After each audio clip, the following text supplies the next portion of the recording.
So, one of the most significant shifts in this executive order is the move to define sex strictly as male or female, completely based on biological characteristics at birth. Basically, it rescinds any recognition of gender identity. And Duke, this impacts all kinds of federal documentation: passports, social security, even things like employee records. Gender-neutral options like X are gone. Right. And honestly, I think that's a good thing. Keeps things clear, simple, cuts out the guesswork. It's about time we stopped catering to fringe ideologies and got back to basics. You've got male, female. That's it. Makes sense, doesn't it? Does it? For individuals who've gone through so much just to align their legal documents with their identity, this change is more than inconvenient. It's harmful. What happens to someone who already had X on their passport? They now have to revert, and for many, that feels like erasure. Erasure? Look, here's the deal. This is about preserving federal systems, not feelings.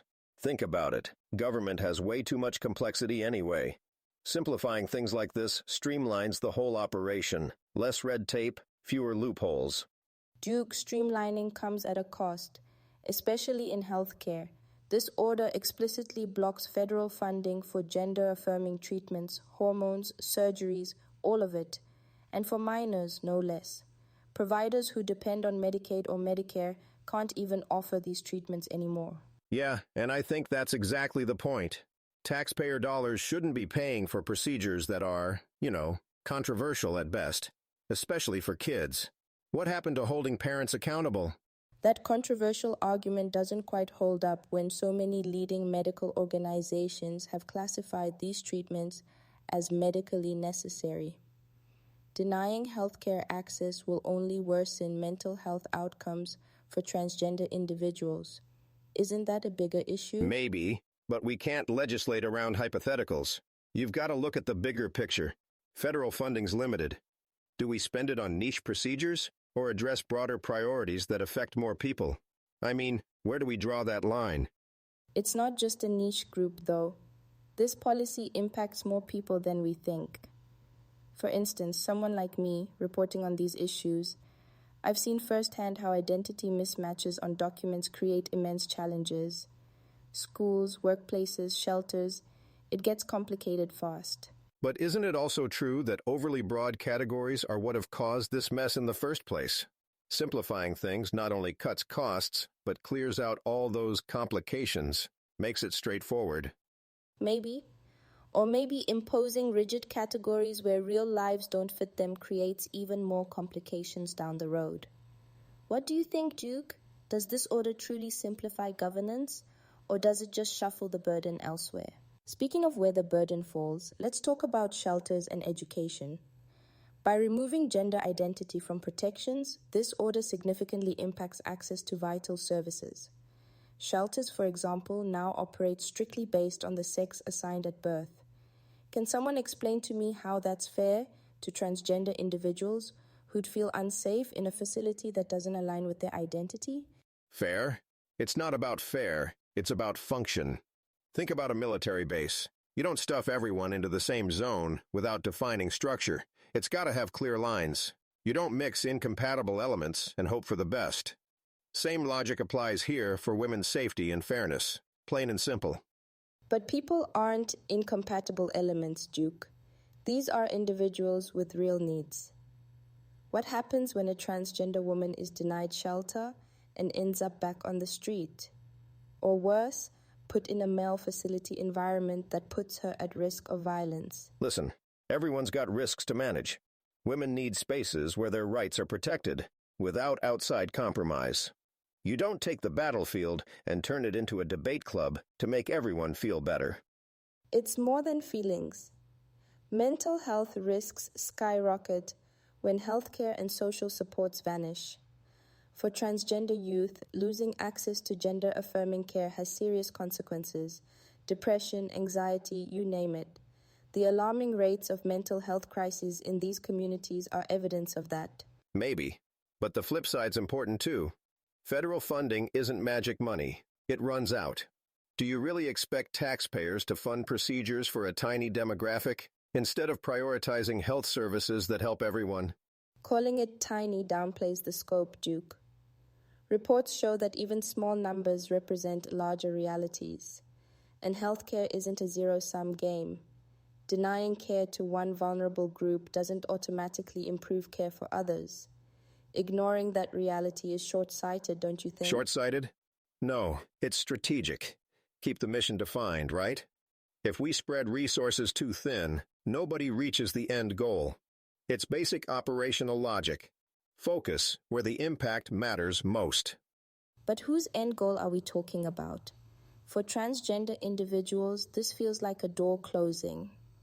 Imagine a teenager losing access to affirming health care, and all they're left with is rejection and confusion. Wouldn't that deepen divisions rather than resolve them? Depends on whether you believe deeper integration creates fewer problems. To me, it sounds like more complexity stacked on what's already a shaky system. Define the categories right, fix the foundation, and you avoid patchwork fixes later on. Basic governance. Unless that fix overlooks the very people it's claiming to streamline for. What do shelters and schools look like when simplifying excludes the realities of those they're supposed to serve, Duke? Duke, you mentioned defining categories to avoid patchwork fixes, but doesn't this executive order do just that? Let's talk legal contradictions here. The Supreme Court's 2020 ruling in Bostock v. Clayton County protected against discrimination based on gender identity. Now, we have federal policies undermining that very principle. Isn't that a conflict at its core? Not necessarily. The way I see it, Bostock was more about workplace discrimination, employers firing people, you know? This new order is about setting boundaries for federal systems. They're not the same thing, Chinello. Different missions, different interpretations. Still, it raises the question of legality. Civil rights groups are already preparing lawsuits, highlighting that removing federal protections for gender identity undermines anti-discrimination precedents. And let's not ignore the global backlash. International human rights organizations are calling this policy regressive and a betrayal of leadership on LGBTQ+ rights. Doesn't that harm the image of the U.S. as, a champion of equality? Equality's one thing, but letting outsiders dictate our policies is another. Our country's job isn't to please everyone on the global stage. It's to serve its citizens first. And frankly, if staying true to traditional values ruffles feathers internationally, so be it. But that's the thing, Duke. Serving citizens means all citizens, right? This order significantly affects transgender Americans, blocking access to critical health care, removing legal protections, and erasing identity recognition.